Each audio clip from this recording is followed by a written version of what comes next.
New games are releasing every day. So many games released daily that in 2021, 2 games I was heavily anticipating ended up releasing a week apart. Same with 2 more games coming out this year, although one was delayed, but you get my point. Many games get overshadowed with all the marketing going on. Some are just thrown out of the loop. Only the best looking games, the most heavily marketed games, and the most fun games can truly survive. However, sometimes a game is heavily marketed, fun, and good looking, but they still don't sell that great. Like Viva Piñata. Viva Piñata had a lot of potential and was marketed heavily by Rare. People don't really talk about this game much anymore, which is a shame. I love this game and I would eat up a new one any day. Why don't we take a look at Viva Piñata and see what makes it so special to me and the few people who still remember it. Releasing November 6, 2006, Viva Piñata is a game about growing a garden to attract piñata creatures. If they like your garden, they'll decide to stick around.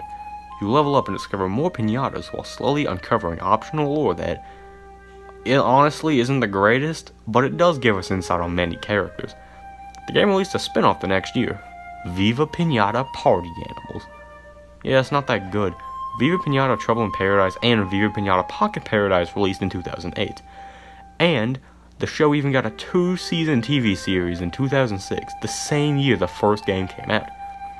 With all this, you'd think the game would be talked about more. I mean, it reviewed well, but sadly it didn't sell the greatest, like many of other Rare's games on the Xbox 360. Had it been released on the Nintendo Wii and the PlayStation 3, I believe it could have flourished into a franchise loved by the masses. But sadly, the only re-releases of the games we have gotten are the 2 360 games in the Rare Replay collection. The TV show also isn't the greatest, and it came out before the game, so that could have caused some of that. Why don't we get off the sadness of its failure and instead just take a look at the gameplay of Viva Piñata. As stated before, Viva Piñata is a game where you grow a garden to attract piñata creatures in hopes of them staying. To attract them, you may need to grow a plant, have a certain piñata in the garden, reach a certain level, or complete a certain milestone. Every piñata has different requirements to become resident. One may need to eat some carrots, some may need long grass, and some may need to eat other piñatas. Another thing to mention is that every piñata is named after both the animal it's based off of and a candy. The bee is buzzlegum, the snake is a syrupant, the snail is a shelly bean. Okay, they're not all winners, but I mean, hey. The game introduces a new variant pretty early in the game, sour piñatas. Sours are nasty piñatas that try to harm your garden, other piñatas, or both. You can save these sours and turn them good, making them resident, just like any other piñata.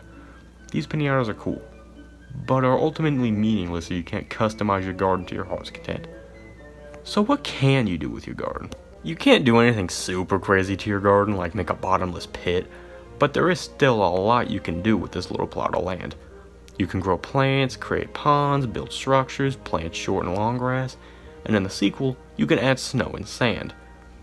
As the game progresses, your garden gets even bigger, allowing for greater possibilities. Several piñatas will only come to your garden once you have terraformed the land to their liking. For some, this can force you to change up your garden in unique ways, and others ask you to make 60% of your garden water. They can't all be winners. Finding the right mix between short and long grass, sand and snow, land and water can be difficult. But once you get the right blend of everything, it's magical, let me tell you. You can even add decorations like statues and pathing. You even can build little tiny houses for your piñatas to hide in for when it hits the fan. The ruffians kind of kill the game when they show up. Now they don't come by too often, but when they do, oh are they annoying. Filling up ponds with dirt, breaking stuff, puking poison candy everywhere, these guys are super obnoxious. Bashing them with your shovel doesn't even do anything half the time. But none of these compare to the big bad, Professor Pester. This man walks into your garden like he owns the place and demands money before he'll leave. And even when you give him money, he doesn't leave half the time. But he doesn't break the meaningless decorations or inconvenience you by filling up ponds, no. He breaks your piñatas. This goon strolls into your garden, murders your piñatas, goes oops did I do that, and leaves, only to come back and do it in a couple in-game days. I've mentioned a few piñatas by name, but there are so many more. It's ridiculous. There's worms, birds, bugs, cats, dogs. Think of an animal. Any animal. It's probably somewhere in the game. if not the first and the second. There's even fictional and mythical creatures like unicorns and flying pigs. But that's not all. Remember the mine I mentioned earlier? You can get a dragon egg and raise a dragon. And in the sequel you can get a giant dinosaur, and a yeti, and a camel. The amount of piñatas to collect is massive. That's not even including all the plants, trees, and variants. If you want to get 100% of this game without any guides, good luck. You're gonna need it.